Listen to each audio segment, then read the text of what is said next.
Gordon, Darvel seemed pretty happy at the end there with the share of the points this afternoon, but we kind of spent 90 minutes chasing a game and probably made that one a wee bit difficult for ourselves after, taking the early lead. Aye, we did make things hard for ourselves at times.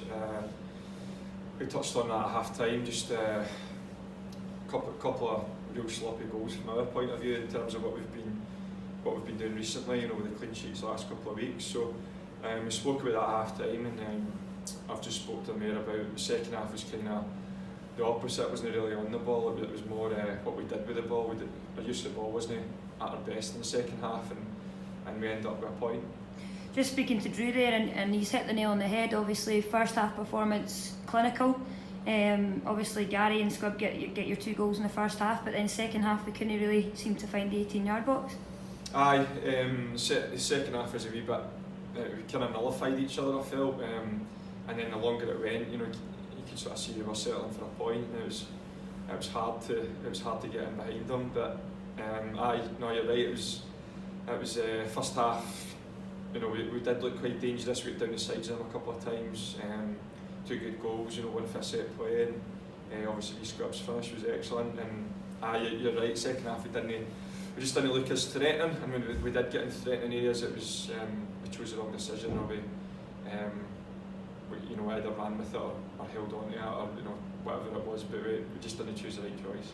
Today the play seemed a little bit flat. We didn't keep the ball, we didn't ping the ball and spread the ball wide like we normally do, and we tend to have big spells of possession quite a lot, but today we didn't really seem to keep hold of the ball. And was that a good enough performance from your boys today? I think in the first half it certainly started feeling like last week. We had long spells of possession and we had them pushed back. But when the ball was turning over, they were a threat coming forward to us. And second half we didn't hit the heights of where we were last week at all.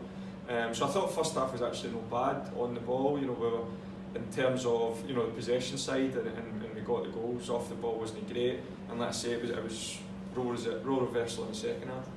Well, Gary came back into the squad today, I'm assuming, because Leddy was injured obviously last week. He's out now for a few weeks, isn't he?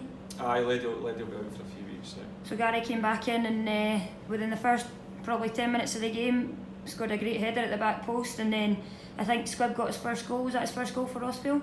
Yeah. Fantastic the first half, and it seemed to be though when we scored, we then let one in. We scored again, we then let one in, but yeah. You don't often see it from Ped at the back, but unfortunately for him it was a short back pass that led to their first goal. I said that to the big man, at the end of the day, the way we try to play, sometimes we lose one or two in terms of the passes getting cut out, and it was just probably just a lack of concentration that for Ped. He's got quality on the ball, and he's made a mistake, and that's the end of that. The second goal was more a concern for me because we let him progress too far, and then there was no real pressure on the ball, and we let a striker come off and get turned easy. So second was more a concern. Defensive errors aren't really something that we've been criticised too much for this season, but today it certainly was the 2 errors that led to their goals. Aye, absolutely, and the boys acknowledge that, and generally we have been solid since I've been here, not just this season. But aye, there was a couple of loose moments in the first half. I thought second half we steadied the ship a wee bit, defensively certainly, and then obviously we pushed at the end. We pushed an extra body up top. So we had a go to try and win it, but it wasn't to be. What were you thinking, Gordon, in the last 25 minutes? It seemed to be a bit of conversation going on the bench here about what you were going to do going forward with 25 to go, but it didn't seem like it was coming at that point. We were just chatting about how we could go and get 3 points basically.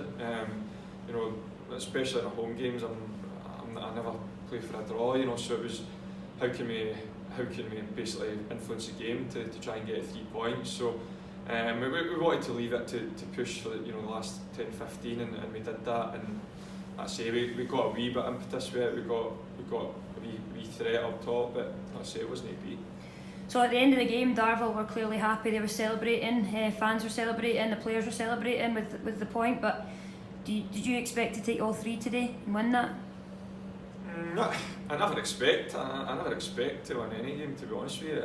I think, you know, for us being at home, we try and win every game, especially any game, you know, at home or away, but, you know, especially at home and the, you know, the way the boys play on our home pitch, you know, we do everything we can to try and win the game, and it just wasn't to be today. So obviously last week Leddy went out with an injury, and we wish him a speedy recovery. Will he be back before the end of the season, Gordon? I don't know. He's got a boot on it just now, you know, the main boot. So we'll just need to see how it goes. It'll be a good few weeks anyway. You know, I think it'll be doubtful for him now. Is that a big miss for the squad? That's a huge blow. I mean, Leddy's so consistent. He gives you a 7 or 8 every week, so of course it's a huge blow for us. On a more positive note, you've got Hector back in the squad this week. It's great to see him getting back on the pitch and getting some game time. Aye, I mean, Hector went away and he got some game time with Wishaw, and obviously we appreciate that for Wishaw, and got him to a point where he's ready to come and help the boys now, which is great. Do you see him playing a pivotal role leading up to the final few games of the season? Aye, I mean, you know, he'll be involved now. I'm looking round the day, you know, with a bit sort of walking wounded there coming off at the end, so I've said that to him all along, and you know, sometimes I think players think you're maybe just saying that, but we will need the full squad for running, exact same as last year, and everybody will play a part. Looking forward ahead to next week, Gordon. Who have you got? We've got Pittlitz on Wednesday and then Rutherglen on the Saturday. So this is your week that you've got 3 games in a row. How are the boys faring up with that, especially after a few knocks that you've had the day? Well, we just need, you know, I've just said to them there, we need to look after ourselves, go and look after the bodies now and recover, and make sure they're seeing Eddie. We'll be in Tuesday, Thursday as well, with the game on the Wednesday, but you know, it'll be more recovery, just making sure that we're ready to go again. And that's 1 point picked up the day, and 6 available by the end of the week. What are you hoping to take away? We need to go all out for 3 points in every game now. It's just the way it is. We've 9 to go. Every game we'll be going with a game plan to try and win, and we just need to see how many we get. You can afford to factor in a wee error here and there between now and the end of the season, but not too many. So maybe today dropping 2 points was the last chance at you know, losing games. You don't know. I mean, it obviously depends what the other teams do around about us, and we can only focus on ourselves. So it's a case of trying to put points on the board. And I've said that to them there. As much as obviously we want to win, you know, it puts another point on our tally, and we move into 9 to go and see how many we get. Brilliant. Thanks very much, Gordon. Cheers.